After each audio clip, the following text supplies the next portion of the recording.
We are entitled to attack the credibility of any witness whose testimony tends to incriminate the accused.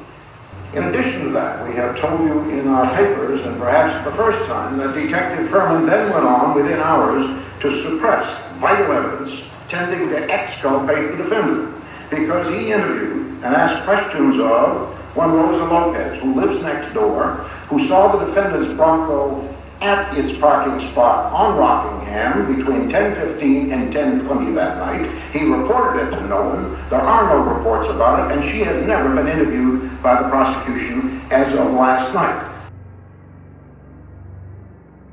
So, if he suppressed evidence and claimed to find incriminating evidence, I think we hardly need to go further before we have the right to ask him, and by the way, haven't you said on past occasions that you are in favor of genocide? Because what he really said was, let's put them all in a pile and burn them all. And I haven't heard that come from anyone since Adolf Hitler. That's a pretty extreme statement.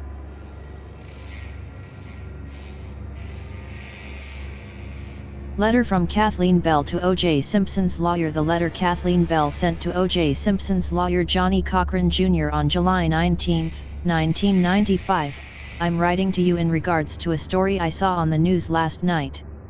I thought it ridiculous that the Simpson defense team would even suggest that there might be racial motivation involved in the trial against Mr. Simpson. I then glanced up at the television and was quite shocked to see that Officer Furhman was a man that I had the misfortune of meeting. You may have received a message from your answering service last night that I called to say that Mr. Furhman may be more of a racist than you could even imagine. Between 1985 and 1986, I worked as a real estate agent in Redondo Beach for Century 21 Bob Marr Realty, now out of business. At the time, my office was located above a Marine recruiting center off of Pacific Coast Highway. On occasion I would stop in to say hello to the two Marines working there. I saw Mr. Furhman there a couple of times. I remember him distinctly because of his height and build. While speaking to the men, I learned that Mr. Furhman was a police officer in Westwood, and I don't know if he was telling the truth, but he said that he had been in a special division of the Marines.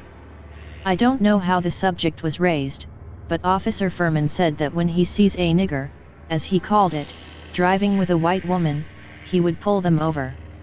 I asked Wood if he didn't have a reason, and he said that he would find one. I looked at the two Marines to see if they knew he was joking, but it became obvious to me that he was very serious. Officer Furhman went on to say that he would like nothing more than to see all niggers gathered together and killed. He said something about burning them or bombing them. I was too shaken to remember the exact words he used. However, I do remember that what he said was probably the most horrible thing I had ever heard someone say. What frightened me even more was that he was a police officer.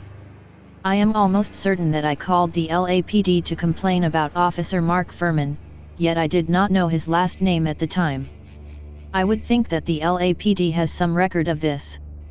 Now that I know Mr. Furhman was the investigating officer, I must suggest that you check into his background further. I am certainly not a fan of Mr. Simpson, but I would hate to see anyone harmed by Officer Furhman's extreme hatred.